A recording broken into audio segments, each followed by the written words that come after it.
ഡൽഹി നിയമസഭാ തെരഞ്ഞെടുപ്പിൽ പോസ്റ്റർ പോരിൽ പാർട്ടികൾ. കെജ്രിവാളിനെതിരായ പോസ്റ്ററിന് പിന്നാലെ ബിജെപി സ്ഥാനാർത്ഥി രമേശ് ബിദൂരിക്കെതിരെ ആം ആദ്മി പാർട്ടി പോസ്റ്റർ ഇറക്കി. ആം ആദ്മി കൺവീനർ അരവിന്ദ് കെജ്രിവാളിനെതിരെ ബിജെപി പോസ്റ്ററും ഗാനവും പുറത്തിറക്കിയതിന് പിന്നാലെയാണ് ആം ആദ്മിയുടെ മറുപടി. ബിജെപി സ്ഥാനാർത്ഥി രമേശ് ബിദൂരിക്കെതിരെ ആം ആദ്മി പോസ്റ്റർ പുറത്തിറക്കി. ജനങ്ങളെ അധിക്ഷേപിക്കുന്ന ബിജെപിയുടെ മുഖ്യമന്ത്രി സ്ഥാനാർത്ഥി എന്നാണ് തലക്കെട്ട്. ഡൽഹിയിലെ ചേരികളെ ചൊല്ലിയുള്ള പോരും മുറുകുകയാണ്. ചേരികൾ ഒഴിപ്പിക്കാനാണ് ബിജെപി ശ്രമമെന്നും ചേരികളിലെ ജനങ്ങളോട് ബിജെപിക്ക് വെറുപ്പാണെന്നും അരവിന്ദ് കെജ്രിവാൾ. इनको झुग्गी वालों से प्यार नहीं है, ये तो अमीरों की पार्टी है, इनका झुग्गी वालों से क्या लेना देना। ये तो झुग्गी वालों को कीड़े मकोड़े समझते हैं, इनका झुग्गी वालों से क्या लेना देना। इनको चुनाव के पहले झुग्गी वालों के वोट चाहिए और चुनाव के बाद झुग्गी वालों की जमीन चाहिए।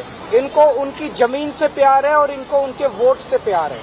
ഷാക്കൂർ ബസ്തിയിലെ ചേരിയിൽ നടത്തിയ വാർത്താ സമ്മേളനത്തിലാണ് കെജ്രിവാൾ ബിജെപിക്ക് മറുപടി നൽകിയത്.